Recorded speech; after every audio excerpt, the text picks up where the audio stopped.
الله تبارك وتعالى في كتابه الكريم وما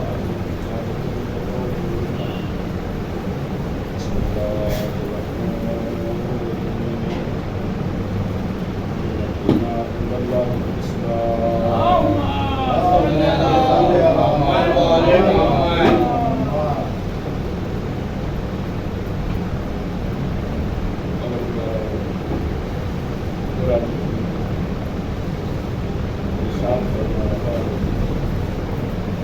إن الدين عند الله الإسلام بے شک اللہ کے نزدیک جو دین ہے صرف اور صرف اسلام ہے. اور شکر کرتا ہوں پروردگار عالم کا اس نے مجھے اور آپ کو اس عادت بخشی کہ ہم اول وقت نماز میں حاضر ہو سکیں، ورنہ بہت ممکن تھا کہ ہم ان مسلمانوں کے ویسے بھی ہو سکتے تھے کہ جن کے لیے ایک والی صبح میں چلا لینا دن بھر کا دن کافی ہو جاتا ہے، یا ایک صرف نام اسلام سمجھ لینا، صرف نام اپنا مسلمان سمجھ لینا، یہ ان کے لیے کافی ہو جاتا ہے. یا ایسے لوگ جو اصلاً نمازی سے رغبت نہیں رکھتے لیکن پھر بھی مسلمان کہلاتے ہیں، یا ایسے لوگ جو اس وقت میں نمازیں پڑھا کرتے ہیں جب انہیں چھٹی ملے وہ بھی مسلمان ہی کہلاتے ہیں، یا ایسے لوگ کہ جب انہیں فرصت ہو تب نماز پڑھ لیا کرتے ہیں وہ بھی مسلمان ہی کہلاتے ہیں. شکر گزار ہوں اللہ کا ان تمام صفات سے جو صفات رضیلہ ہیں اس نے مجھے اور آپ کو دور رکھا. الحمدللہ الحمدللہ الحمدللہ شکر ہے اس پروردگار کا جو اس نے مجھے اور آپ کو ان نمازیوں میں قرار دیا کہ جو اول وقت نماز میں حاضر ہونے والے، کیونکہ ہمارے پاس اس چیز کے لیے باقاعدہ آیات ہیں، خاص کر دوپہر کی نماز کے لیے حافظوا علی الصلاۃ الوسطیٰ، دوپہر کی نماز کے لیے حفاظت کرو. کیوں کہا دوپہر کی نماز کے لیے حفاظت کرو؟ کیونکہ بعض مرتبہ انسان کی جو زندگی ہے وہ ایسی ہے کہ صبح کے وقت میں مثلا سو رہا تھا تو اس نے اپنی نیند کے چکر میں نماز صبح گوا دی. شام میں بھی زیادہ تر لوگوں کو اتنا کام نہیں ہوتا، لیکن دوپہر میں جو لوگ نمازوں کو قضا کرتے ہیں، نماز کے وقت کو دیر سے کرتے ہیں اور اسے دور دھکیلتے رہتے ہیں، ان کا صرف اور صرف وجہ سبب ریزن صرف اور صرف یہ ہوتا ہے کہ انہیں دنیا کمانی ہے. یعنی صبح میں جو نماز بائی چانس کسی کی گئی تو وہ غفلت میں گئی، آخر وقت کی نماز بھی جو گئی وہ غفلت میں گئی. لیکن یہاں آپ دوپہر کی نماز کے وقت میں اکثر جو لوگ کرتے ہیں وہ خدا کے سامنے دنیا کو لے آتے ہیں. بھائی دو راستے ہیں، آپ کو ادھر جائیں گے نماز آپ کو ملے گی، اللہ آپ کو ملے گا، پروردگار آپ کو ملے گا، اور ادھر جائیں گے تو آپ کے پاس دنیا ہے. آپ نے نماز کو اگر اس وقت میں چھوڑ رہے ہیں تو آپ صرف نماز کو نہیں چھوڑ رہے بلکہ خدا کو چھوڑ کر کہہ رہے ہیں کہ اس کی حیثیت نہیں ہے جو حکم خدا ہے. آپ جانتے کسی کے حکم کو چھوڑنا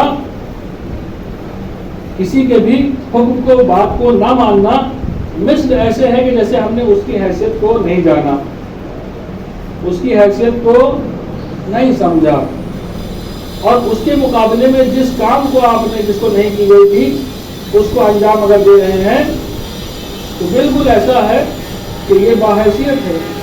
دوپہر کی نمازوں کو جو اکثر لوگ چھوڑتے ہیں، اس کے لیے قرآن کریم ڈائریکٹ کہہ رہے ہیں حافظوا علی الصلوات الوسطیٰ، اپنی بیچ کی نمازوں کی، درمیانی نمازیں، کیونکہ یہاں تم پروردگار کے مقابلے میں دنیا کو لے رہا ہے۔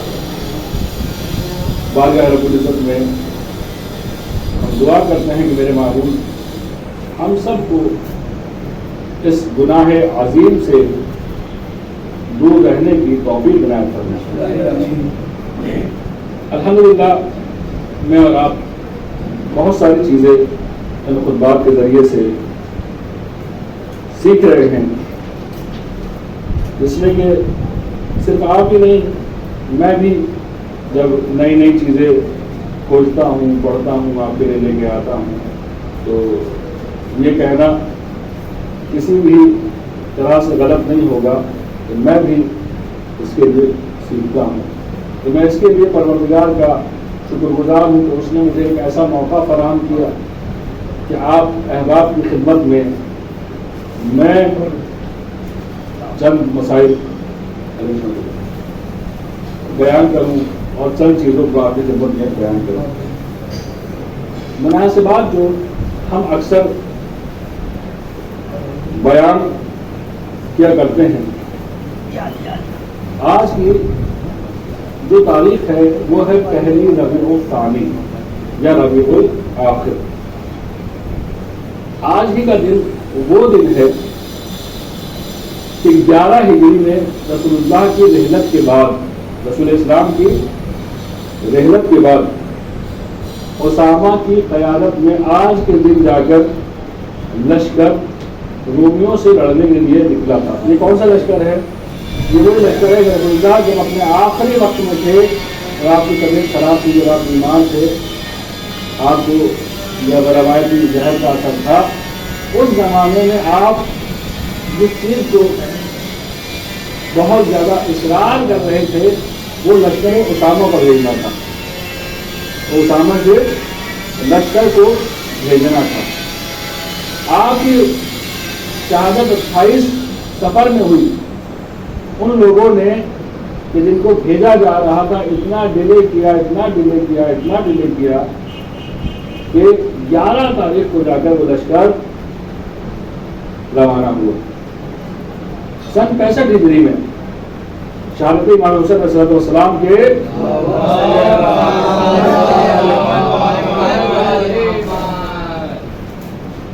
5 سال بعد، تقریباً 4-5 سال بعد، آج ہی کے روز وہ دن آیا کہ جب کبابین کا نام آپ نے سنا ہوگا کہ جو وہ شیعہ، وہ مولا کے چاہنے والے کہ جو کوفہ میں موجود تھے لیکن کسی نہ کسی سبب سے آپ کی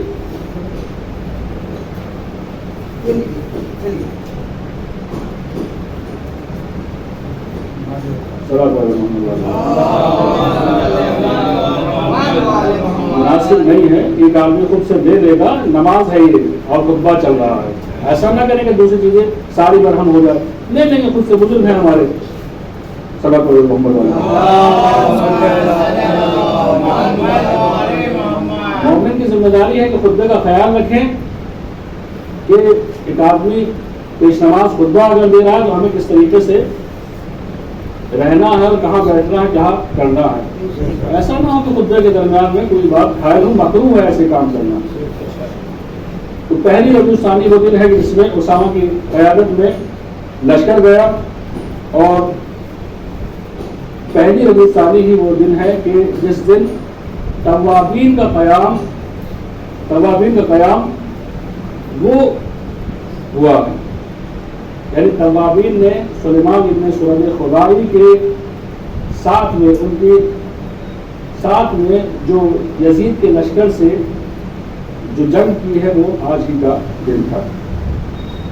ایک روایت کے اعتبار سے آج کے وقت امام محمد باقر علیہ السلام کی شہادت کی۔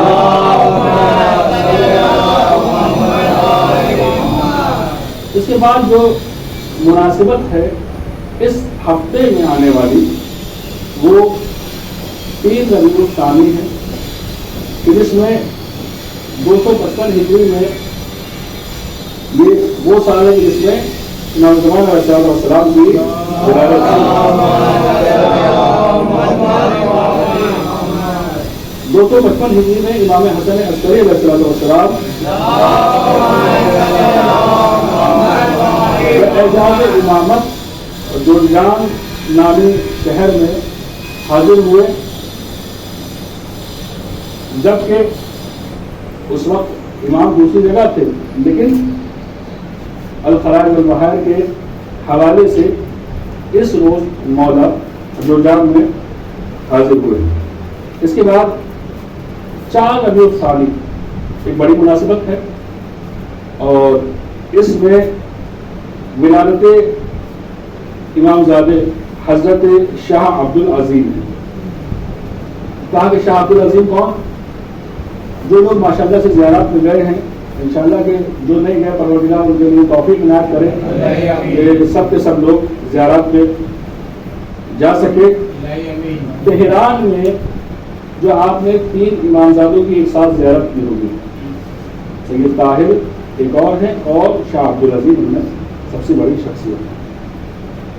شاہ عبد العظیم وہ شخصیت ہے کہ جو 173 ہجری میں 4 ربیع الثانی کو اس دنیا میں تشریف لے کر آئے۔ 4 ربیع الثانی کو اس دنیا میں آپ تشریف لے کر آئے، 4 ربیع الثانی ان کی ولادت کرنی ہے۔ شہر تہران، خاص کر شہر غیر، خصوصاً اس دن کو بڑے پرزور طریقے سے مناتا ہے اور آپ کی ولادت منائی جاتی ہے۔ شاہ عبد العظیم ان کی چند خصوصیات، ایک تو 4 اماموں کے واسطے سے امام حسن علیہ السلام سے آپ کا نسب جا کر جڑتا ہے، یعنی آپ کے پردادا تقریباً امام حسن علیہ السلام ہیں۔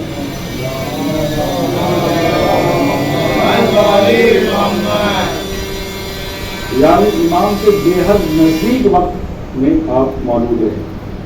دوسری ایک خاص آپ کی فضیلت وہ یہ ہے کہ آپ نے 4 اماموں کا، 7ویں امام کاظم علیہ السلام، 8ویں امام علی رضا علیہ السلام، 9ویں امام محمد تقی علیہ السلام اور 10ویں امام علی نقی علیہ السلام زمانے کو درج کیا۔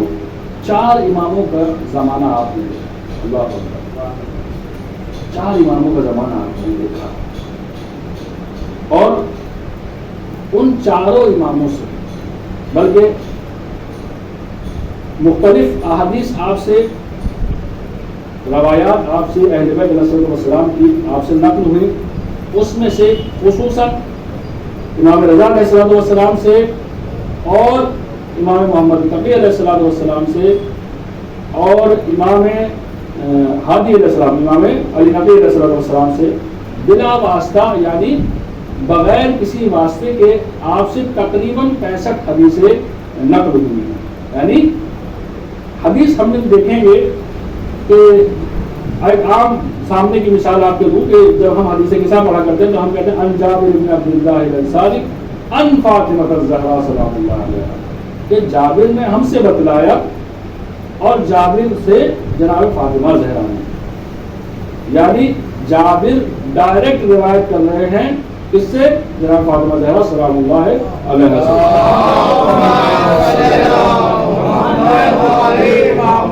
جبکہ بہت ساری احادیث ہمیں ایسی بھی ملا کرتی ہیں کہ جس میں ہم نے دیکھا کہ ایک آدمی ہے، اس نے روایت کیا کہ میں نے سنا فلاں سے، فلاں نے فلاں سے، فلاں نے فلاں سے، اس کے بعد وہ امام کا یا معصوم کا نام لیتا ہے. تو اس حدیث میں اور وہ حدیث جو انسان جو راوی ڈائریکٹ بیان کر رہا ہے، بہت بڑا فرق ہو جاتا ہے. کیونکہ اس نے مثلا اس دنیا کی بات بھی کریں کہ میں کہوں کہ میں نے ان سے سنا، انہوں نے وہ بتا رہے ہیں کہ انہوں نے ان سے سنا ہوگا، وہ بتا ان سے سنا ہوگا، پھر جا کے اصلی بات کی خبر ہوئی. اب ایک بات کہوں کہ نہیں، خود میں نے ہی اس بات کے موقع پہ حاضر تھا، میں خود ہی اس موقع کے اوپر حاضر تھا. تو اب کیا، اب اس میں اور اس میں زمین آسمان کا فرق ہوتا ہے. تو 65 احادیث معصومین سے آپ نے بلا واسطہ، بغیر کسی واسطے کے نقل کی، بلکہ آپ کی لکھی ہوئی، آپ سے جو روایت کی ہوئی کتابیں احادیث ہیں، ان میں ایک کتاب جو ہے وہ جامع الاخبار کے نام سے موجود ہے، کہ جس میں ساری کی ساری یا اکثر روایات آپ سے ہی نقل ہیں. آپ اسی عنوان سے ایک بہت بڑے محدث جنہوں نے شیعوں کی بہت ساری روایات کو نقل کیا، آپ کی زیارت کے بارے میں یہ ملا کرتا ہے کہ کسی نے معصوم سے پوچھا کہ مولا، ہم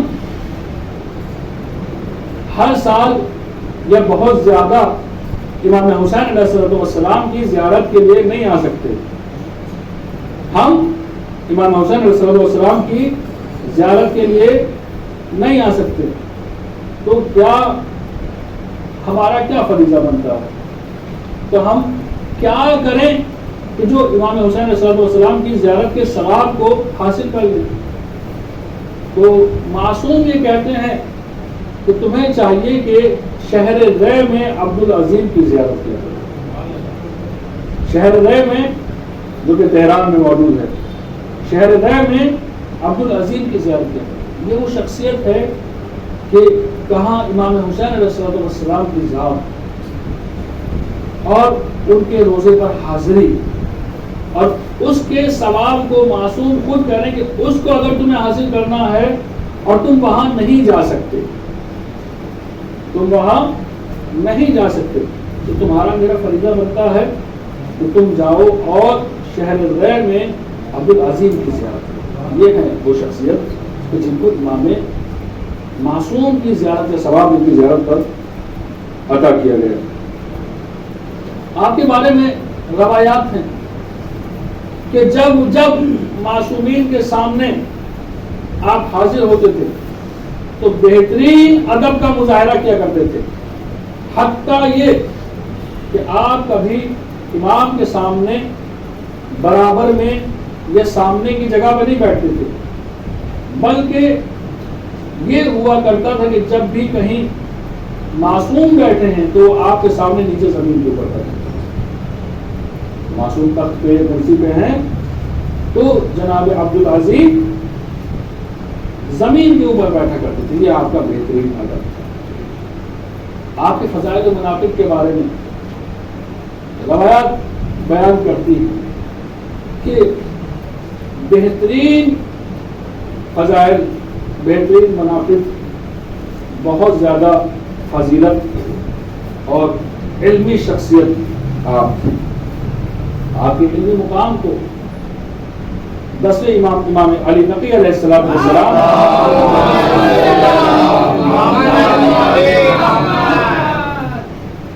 امام کی خدمت میں ایک شہر رے کے آس پاس کا شخص حاضر ہوا اور امام کی خدمت میں جانے کے بعد اس نے اپنے مسائل کو بیان کیا، امام سے سوالوں کا جواب دیا، اور جب وہ جانے لگا تو اسے یہ احساس تھا کہ ہم اتنی دور سے مولا کی خدمت میں سوال پوچھنے کے لیے حاضر ہوا کرتے،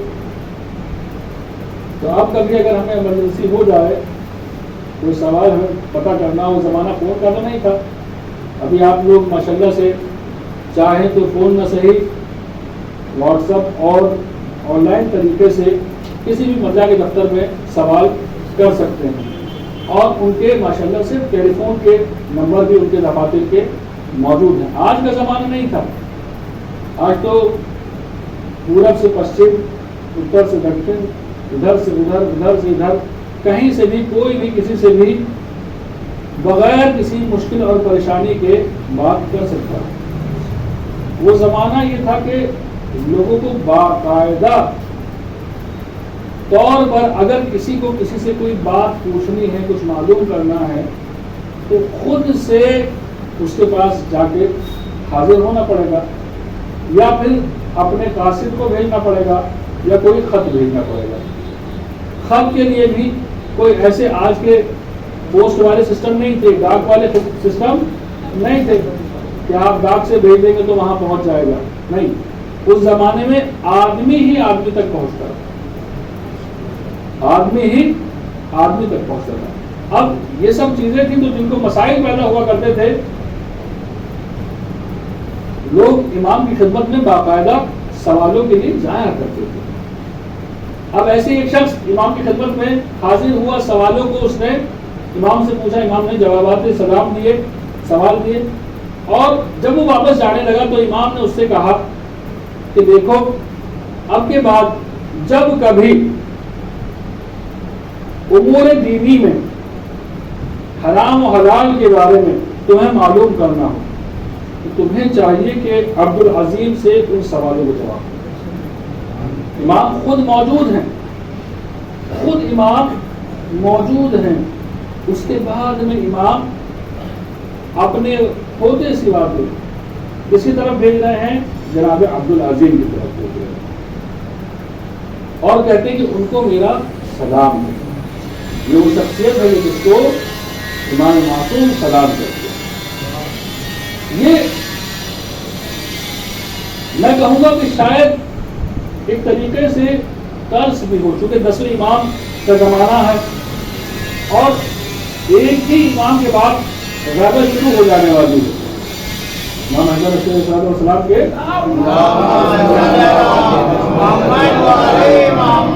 بعد امام زمانہ کا دور آنے والا ہے،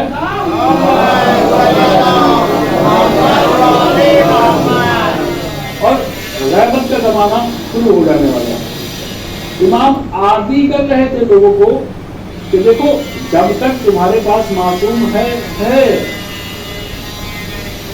جب تک تمہارے سامنے حیات میں معصوم ہے، جب تک تمہاری نگاہوں کے سامنے امام موجود ہیں، اس کے باوجود بھی ضروری نہیں ہے کہ تم ہر مسئلے کے لیے وہیں پہنچو، بلکہ پیارے امام حسن علیہ السلام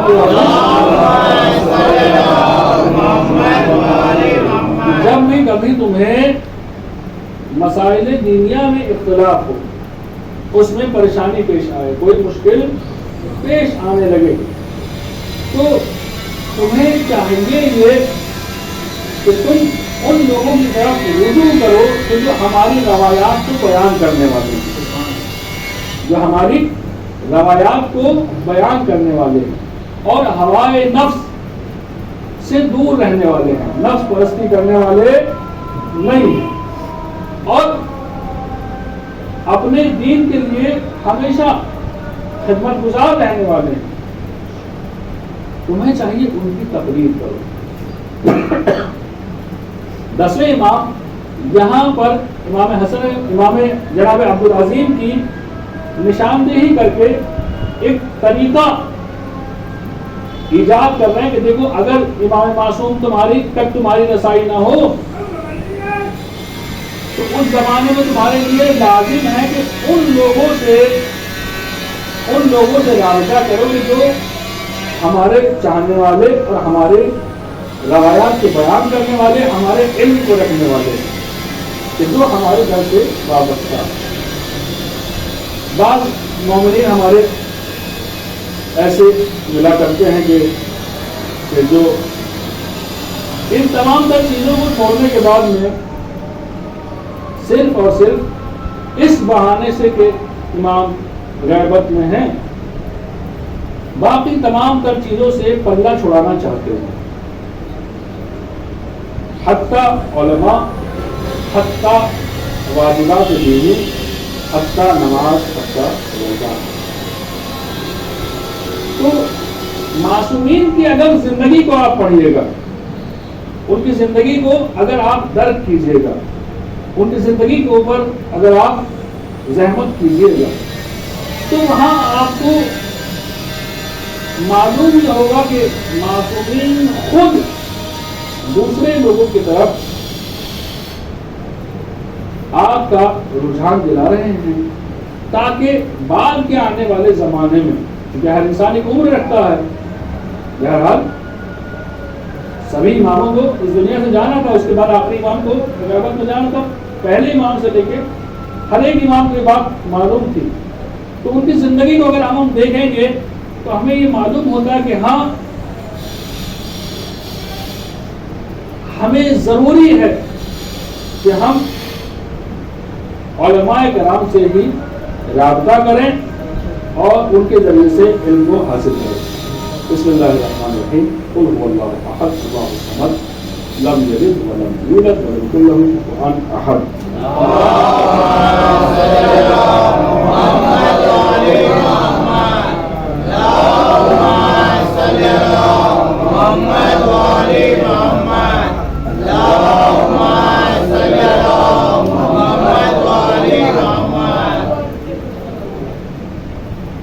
لا حول ولا قوة إلا بالله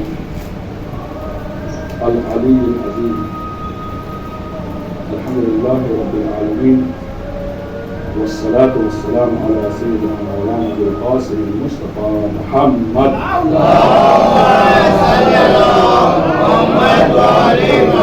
وعلى أهل بيته الطيبين الطاهرين، أما بعد، فقد قال الله تبارك وتعالى في كتابه المبين وهو أصدق الصادقين وقوله الحق، بسم الله الرحمن الرحيم، إن الدين عند الله الإسلام۔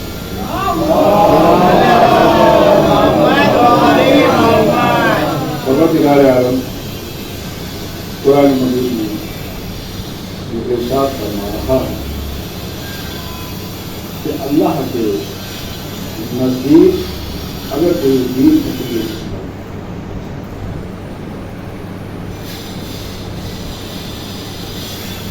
کسی دین کے احکامات پر عمل کرنا میرا اور آپ کا فریضہ ہے۔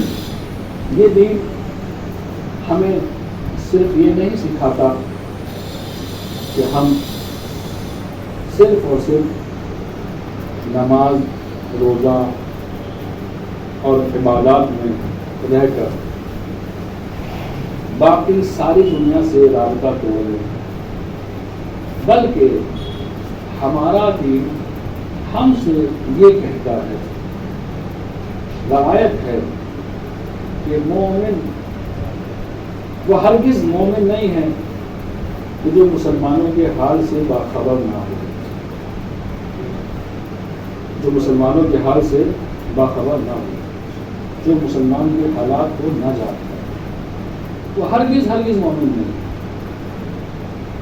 اب میں آپ سے کہوں گا میرے بھائیوں، میرے عزیزوں، وہ جو میرے ساتھ اس شہر کے رہنے والے احباب ہیں، کیا میرا اور آپ کا فریضہ نہیں بنتا ہمارے وہ دوست، وہ ہم پیالہ ہم نوالا افراد، ہمارے وہ بھائی کہ جو اکثر نمازوں سے غائب رہتے ہیں، جو اکثر نماز جماعت سے حاصل نہیں ہوتے، کیا ہمارا فرض نہیں بنتا کہ پہلے ہم خود نمازوں میں سر موقع سر وقت پہنچیں، جماعت میں پہنچیں، اور اس کے بعد ان اپنے تمام بھائیوں کو کہ جو نہیں آ پاتے، ممکن ہے ان میں سے کسی کے پاس کوئی ایسا مسئلہ ہو، کوئی ایسی مشکل پریشانی پرابلم ہو کہ جس کی حل اس کے پاس نہ ہو لیکن میرے پاس ہو،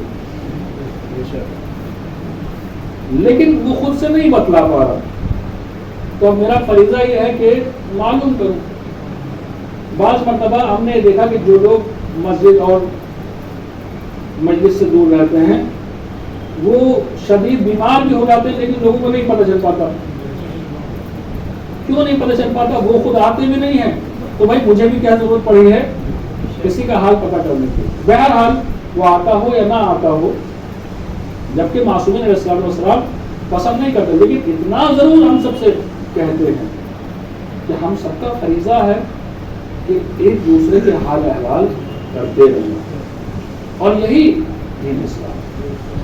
باقاعدہ روایت ہے کہ رسول اللہ کے پاس میں ایک شخص آتا ہے، مختصر کر کے بات کروں گا، اور آگے کہتا ہے یا رسول اللہ دین کیا ہے؟ کہتے ہیں کہ اچھا اخلاق. پھر دانے سے آتا ہے کیا دین ہے؟ دین کیا ہے؟ اچھا اخلاق. پھر کہا کہ دین کیا؟ کہا اچھا اخلاق. اللہ کے نبی اچھے اخلاق کو، اور اچھے اخلاق کی پہلی سیڑھی وہ ایک دوسرے کا حال احوال کرنا ہی. ابھی عالم اسلام میں جو ایک سب سے بڑا المیہ ابھی اس دور میں ہوا کہ 2 روز پہلے ہی ایران کے شیراز شہر میں امام رضا علیہ السلام کے بھائی کے روزے کے اوپر حملہ ہوا کہ جن کا نام شاہ چراغ ہے. 15 لوگ وہاں شہید ہو گئے، جس میں 2 بچے بھی ہیں. ایک بے حد خوبصورت 13 سال کا بچہ. پروردگار سے دعا گو ہے میرے معبود ہماری قوم کی حفاظت فرما اور ان ظالمین کے شر کو ان کے اوپر پلٹا دے. بسم اللہ الرحمن الرحیم. پروردگار درود و سلام بھیج آخری نبی حضرت محمد مصطفیٰ صلی اللہ علیہ وآلہ وسلم.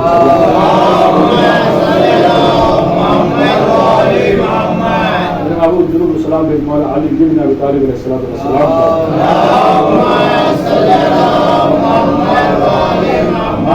سلام بھیج جناب فاطمہ زہرا سلام اللہ علیہا پر.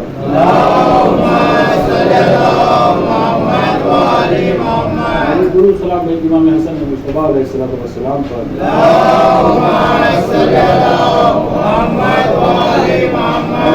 سلام بھیج شہید کربلا امام حسین علیہ السلام پر.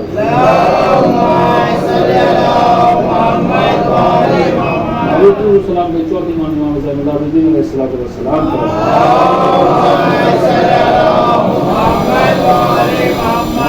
سلام بھیج قاضی امام محمد باقر علیہ السلام پر.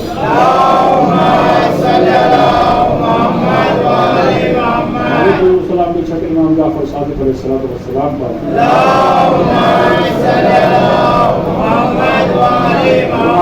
سلام بھیج ساتھ امام موسیٰ کاظم علیہ السلام پر.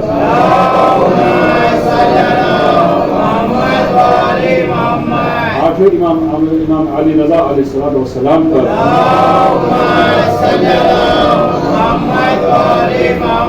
ناول امام محمد تقی علیہ السلام پر.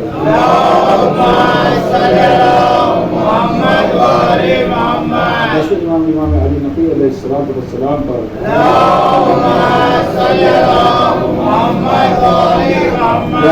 امام حسن عسکری علیہ السلام پر.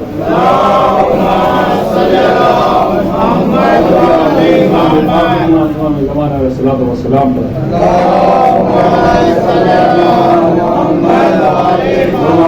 ہمارے گناہ کبیرہ کو معاف فرما.